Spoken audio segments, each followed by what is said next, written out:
encontro anterior, a gente comentou um pouquinho da minha trajetória, especialmente acadêmica, e, de fato, eu comecei a trabalhar com consultoria.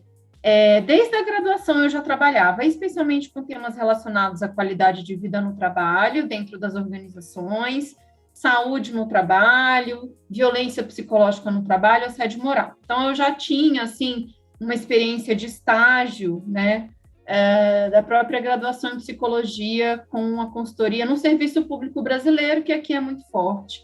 E aí, quando eu retorno do mestrado, e no mestrado eu já tinha investigado, já estava, né, interessado em investigar a aposentadoria, eu procurei quem é que estava em Brasília trabalhando com os temas relacionados à aposentadoria.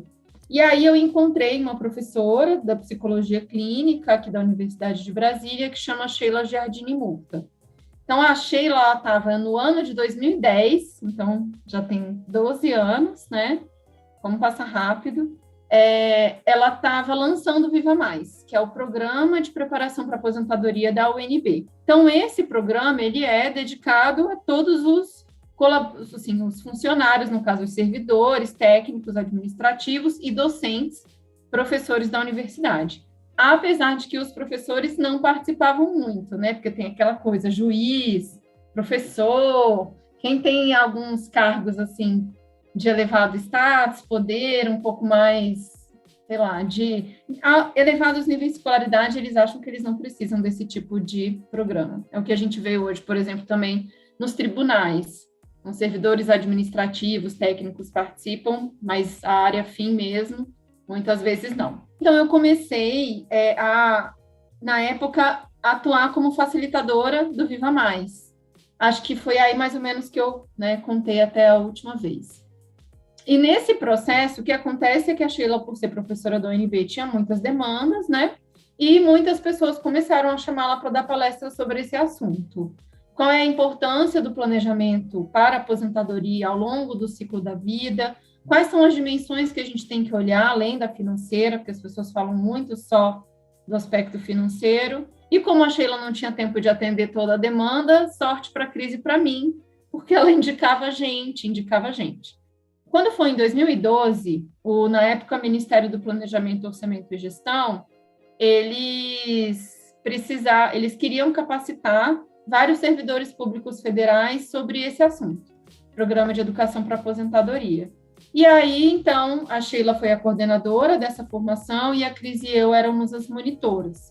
Então, a gente capacitou, agora eu não lembro quantos tutores, acho que eram 15 tutores, fizemos a seleção desses tutores, passamos o conteúdo todo para eles, elaboramos o conteúdo junto com outros profissionais que a gente teve que convidar, porque era muita coisa, e aí foi até uma formação online, né, na época já, em 2012, de 350 servidores públicos federais, sobre como planejar, implementar e avaliar os programas de educação para aposentadoria. Com esse conteúdo, que foi também, né, o livro de cada aluno, de cada servidor, na época organizado pelo SEAD, que era o Centro de Educação à Distância da UNB, a gente já tinha esse conteúdo e a gente pediu uma outra editora se a gente podia vender esse livro. E aí eles falaram, olha, a edição, né, do Centro de Educação à Distância é exclusiva, então vocês teriam que fazer por outra editora. A gente entrou em contato com a Sinopsis, e aí nesse processo, até reestruturar os textos e ter um novo livro, em 2014 a gente lançou esse livro, que ainda é muito utilizado. De 2010 até, se eu poderia dizer, 2014, mais ou menos, nesses 4 anos, o que basicamente eu fiz foram programas de educação para aposentadoria, né, junto com a Cris, e às vezes também junto com a Sheila. Naquela época, eu ainda não tinha uma empresa, mas a gente já tinha, então, metodologia, já tinha conteúdo, etc. Eu ainda não sabia se valia a pena ou não abrir a minha própria empresa, né? E aí o interessante foi isso, assim, eu estava trabalhando em outras áreas, em outras empresas. Nessa experiência como facilitadora de programa de educação para aposentadoria, eu comecei a escutar dentro da condução dos grupos falas etaristas. E naquela época eu nem sabia que chamava etarismo. É muito subjetivo mesmo o processo de decisão. Tem gente que já está certo de que quando alcançar os critérios quer sair, daquela carreira para a qual se dedicou a vida toda, e tem gente que não tem essa certeza. E o programa, seja qualquer tipo de intervenção, enfim, que a gente faz, mas a gente acha que é importante que a pessoa escolha. Então, a gente traz conteúdo e reflexão para que essa decisão seja consciente, voluntária. Se a pessoa tem consciência dos ganhos e perdas que, sim, em geral, se observa, ela consegue, então, se planejar para otimizar os ganhos e reduzir as perdas. E aí, só que eu comecei a escutar essas falas etaristas. E foi aí que eu falei, eu preciso estudar isso. Preciso entender o que e aí eu comecei a cheguei no clima organizacional etarista, que ainda é muito pouco falado, inclusive, estudado pelo, se não me engano, a primeira pessoa que eu vi estudando sobre isso era um doutorando da Universidade de Portland, que chama David Cadiz, que chamava Ageism Climate, e começou a estudar, quer dizer, não é só um fenômeno que está na sociedade, mas ele está dentro do contexto organizacional. Então, se você oferece várias ações para a pessoa se planejar para aposentadoria, para o futuro, mas o clima é etarista, tem um paradoxo aí. E aí, quando eu entrei no doutorado em 2015, eu já sabia que uma das minhas variáveis seria o ageísmo ou etarismo. E outra variável que eu quis inserir, né, a gente fala variável no mundo acadêmico, mas enfim, outro tema, outro aspecto, foi o entrincheiramento na carreira. Outro fenômeno que eu também não sabia desse nome, esse palavrão praticamente, né, mas eu também senti atendendo, facilitando esse tipo de programa nos órgãos públicos, até porque esse sentimento é muito comum em pessoas que ficaram muito tempo na mesma carreira, que é o sentimento de estar na trincheira mesmo, ele está entrincheirado, ele está paralisado na carreira, porque ele sempre fez aquilo por muito tempo. E ele não sabe mais o que ele pode fazer além daquilo que ele sempre fez. Então, é o sentimento de eu já investi muito na minha carreira atual, eu investi grana, eu investi tempo, eu investi custo emocional na minha carreira atual. Como que eu mudo agora? Não dessa forma, mas eu vivi isso, porque eu tive uma carreira linear, 32 anos no mundo corporativo, eu sabia que eu não queria parar, mas eu falava, para onde eu vou? Né? Eu tive que fazer um ano de mentoria para entrar no foco do que realmente eu queria atuar, até porque a minha área era muito ampla, era recursos humanos. E onde eu ia me encaixar, principalmente no mercado que não me conhecia. Dentro da empresa, a empresa me conhecia. Mas fora, eu tinha que começar do zero. E isso assusta muito, que é o que você estava falando aí, né? Foi.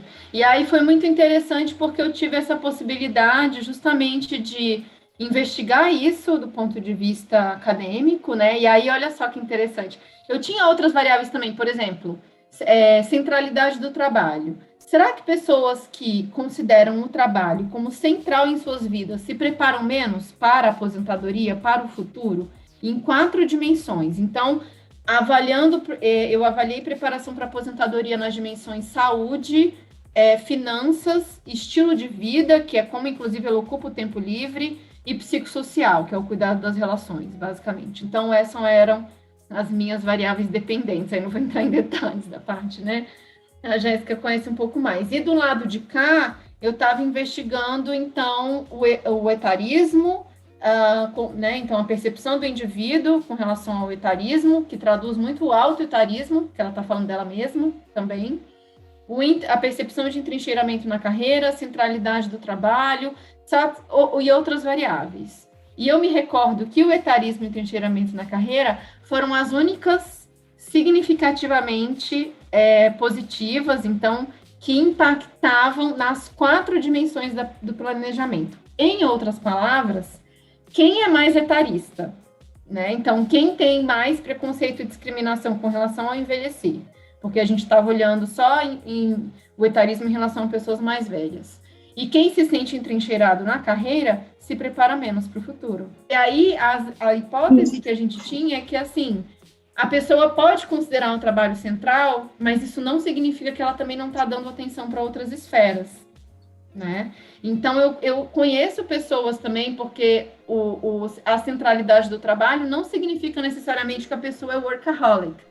Então, eu que tinha escolhido um pouco a variável, né, o aspecto errado, digamos assim. O que eu queria era, não, quem dá muita atenção para o trabalho, trabalha demais, vai se planejar menos, né, para aposentadoria. Mas essa variável não apresentou na minha amostra, que foi de mais de 1.000 colaboradores, a maioria do setor bancário, como significativa. E nesse processo, então, eu comecei também a ser procurada para atender as pessoas, fazer atendimento individual, que a gente antes chamava de também planejamento para aposentadoria, e aí hoje eu também tenho chamado de mentoria para longevidade, porque é isso, assim, pode ser que a pessoa se aposente ou não, essa é uma das esferas que a gente conversa sobre. Quando eu defendo o doutorado, em 2019, a minha empresa já tinha 2 anos, então foi em abril de 2017, no meio do doutorado, que eu decidi abrir. Eu acho que eu contei essa história também para vocês. Eu vi que a demanda estava aumentando, né? Felizmente, eu também não me vi estudando para concurso, apesar dos meus pais acharem que seria um bom caminho, pela estabilidade financeira e tudo. Já com mesmo 2 anos de empresa, eu já sabia que quando eu defendesse o doutorado, eu ia ter que variar os serviços na época, aposentadoria plena, que virou longeva. Então, essa foi uma das coisas que eu fiz, inclusive, na pandemia, foi reformular o naming, né?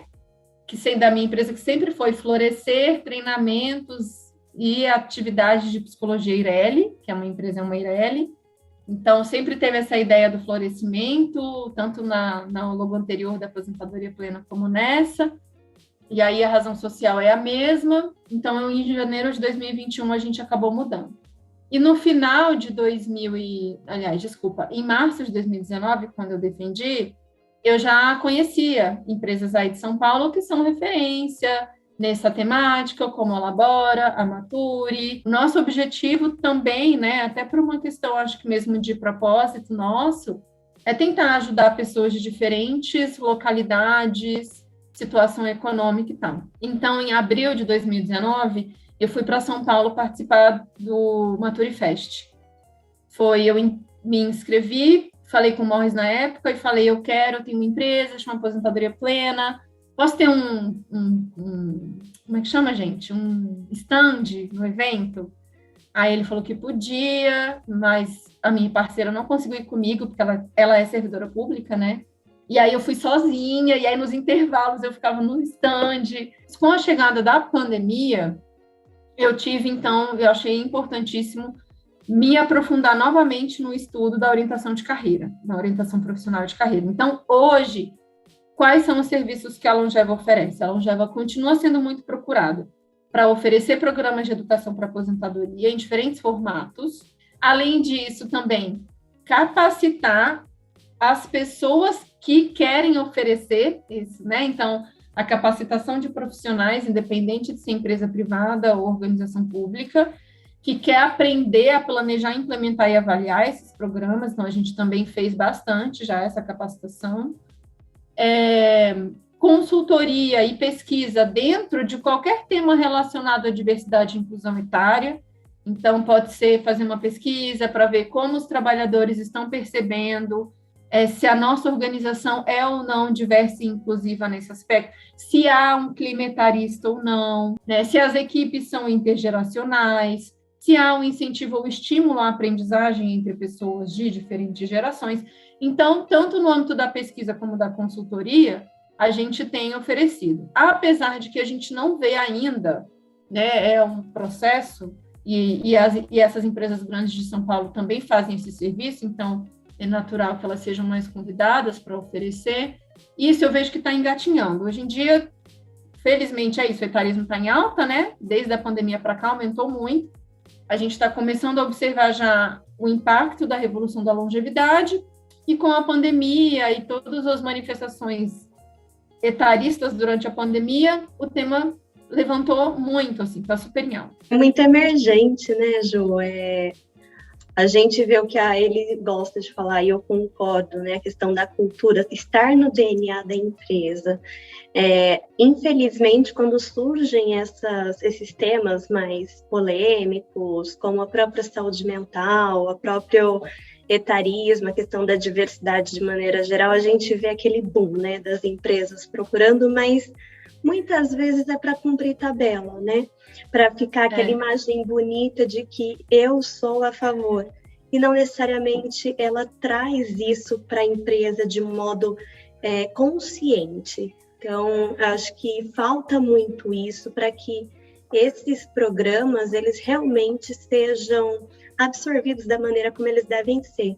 Porque a gente acaba observando que as empresas hoje estão cada vez mais integradas nisso, porque fazem campanhas, né? Mas só campanhas não faz com que isso entre, e aí tem muito a ver com clima. Quando você fala de clima, o clima organizacional e a cultura dela, se a gente não refletir sobre isso, você vai continuar tendo campanhas, sabe? Exatamente. As campanhas são importantes, elas são importantes, mas eu não posso fazer delas só campanhas. Eu tenho que inspirá-las. Exatamente. É só sensibilização, né? Tem que ter um treinamento mais aprofundado para os gestores também, para que eles possam levar isso e, né, descentralizar, disseminar isso em cada equipe de trabalho. No fim das contas, esses são os serviços, então, para organizações e para as pessoas. Então, a gente tem oferecido orientação de carreira e a gente atende todas as idades. Esse serviço que a gente tem chamado de mentoria para longevidade, que envolve também olhar para questões relacionadas à aposentadoria.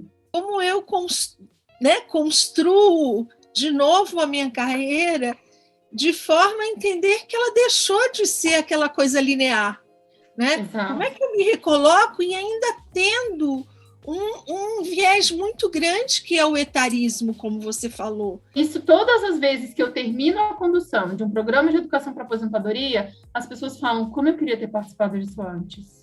É unânime. A gente sempre escutou. É isso que eu acho. A gente tem que começar a mudar e a falar sobre programas de longevidade, porque aí você pega as duas pontas, porque a longevidade vai passar por todas as idades. Ju, adoramos.